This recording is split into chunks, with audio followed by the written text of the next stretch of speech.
Jammu province की ओर से आए हुए सभी प्रेस के बंधुओं का दिल से धन्यवाद करता हूं। एसोसिएशन की ओर मेरे साथ मैं Vinod Kohli, general secretary contractor association Jammu province, मेरे साथ में दीगर जम्मू इरिगेशन फ्लड कंट्रोल के अध्यक्ष भी यहाँ हैं और साथ में पीडब्ल्यूडी कंट्रैक्टर एसोसिएशन के महासचिव हैं। आगे हमारे यहाँ चेयरमैन साहब भी हैं, पुराने सीनियर कंट्रैक्टर्स हैं इनके साथ। वो 2 तारीख को जो डिमॉन्स्ट्रेशन फ्लड कंट्रोल के जो टेंडर्स थे उसके बारे में, उसके बाद हमारी वार्ता जो है chief engineer irrigation flood control Jammu Manoj Gupta ji से हुई, जिसमें हमने अपने जो प्रॉब्लम्स आ रही थी, हमें जो एप्रीहेंशन थी, जो हमने प्रेस मीडिया को भी बताई थी उस दिन, और उसका आप लोगों ने अच्छी तरह से सबको बताया। इसके लिए भी मैं आपका धन्यवाद करना चाहता हूं। और इस सिलसिले में जब फ्लड कंट्रोल के चीफ इंजीनियर साहब से हमारी बात हुई, वहाँ सुपरिटेंडिंग इंजीनियर भी थे, एक्सिन भी थे, तो उन्होंने एक चीज बताई कि हम जो ये साकी का SASCI, ये जो साकी है ये प्रोजेक्ट, इसका जो फंड्स हैं वो सिर्फ अगस्त महीने तक ही हैं, जैसे कि मैंने उस दिन भी बताया था आपको। जो फंड्स अवेलेबल हैं अगस्त महीने तक, उसी के तहत जम्मू, अखनूर, कठुआ सारी जगह पे ये टेंडर्स इनवाइट किए गए हैं, जिनकी म्याद उन्होंने रखी है 90 दिन।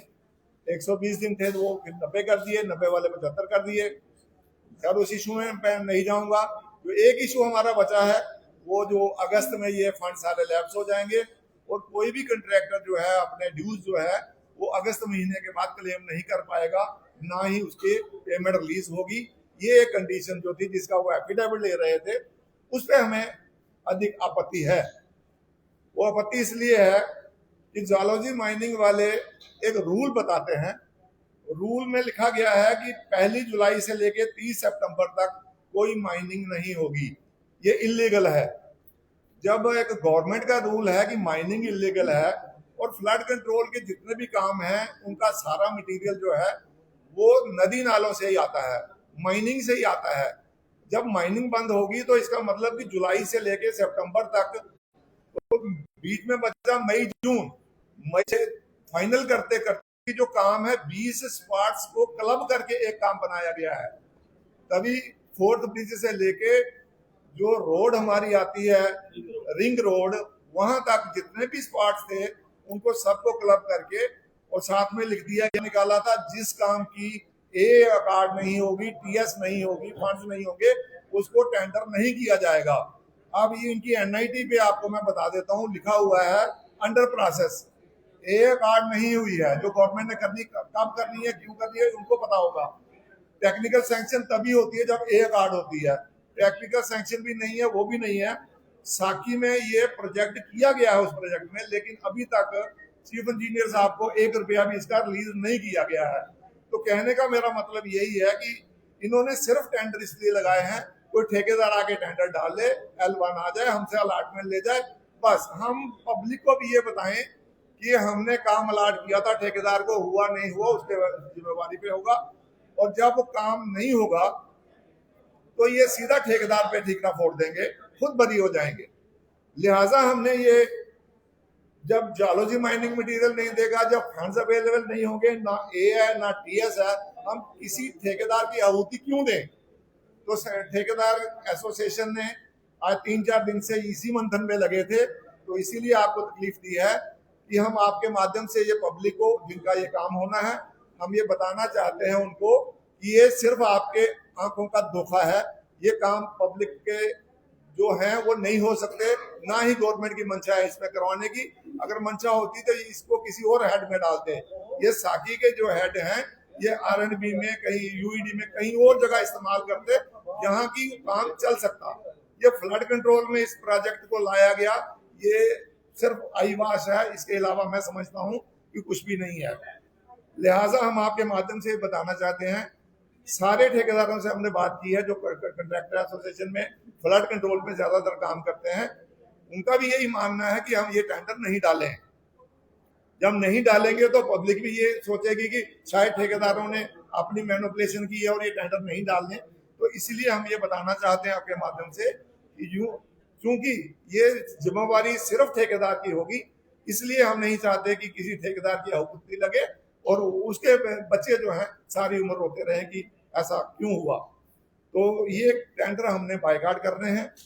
अगर कोई ठेकेदार टेंडर डालना चाहता अपने लेवल पे डालेगा, जैसे मैंने परसों में बताया था। अब ये फर्म डिसीजन है एसोसिएशन का कि ठेकेदार ये टेंडर ना डाले, ताकि ये जो काम है ये किसी और प्रोजेक्ट में गवर्नमेंट डाले, तब हम टेंडर डालेंगे जब हमें पूरा टाइम दिया जाएगा। अगस्त के महीने के बाद कोई पेमेंट नहीं होनी है, ये हम बर्दाश्त नहीं कर सकते, लिहाजा नहीं करेंगे। तो एक और चीज मैं आपके सामने रखना चाहता हूँ।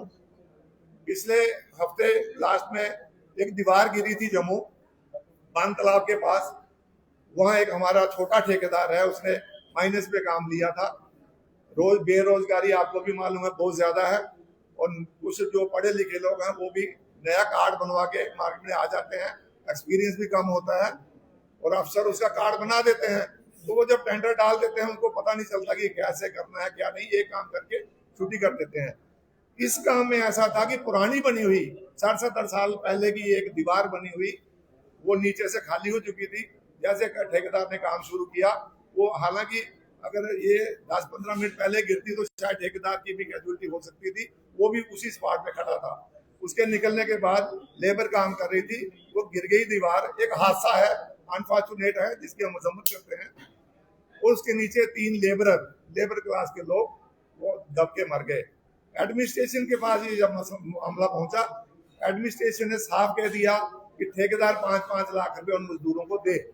जिस ठेकेदार ने 22 लाख की अलॉटमेंट ली है, 18 की अलॉटमेंट ली है, 18 लाख में कितने पैसे कमाएगा कि वो 15 लाख रुपए मजदूरों को दे दे।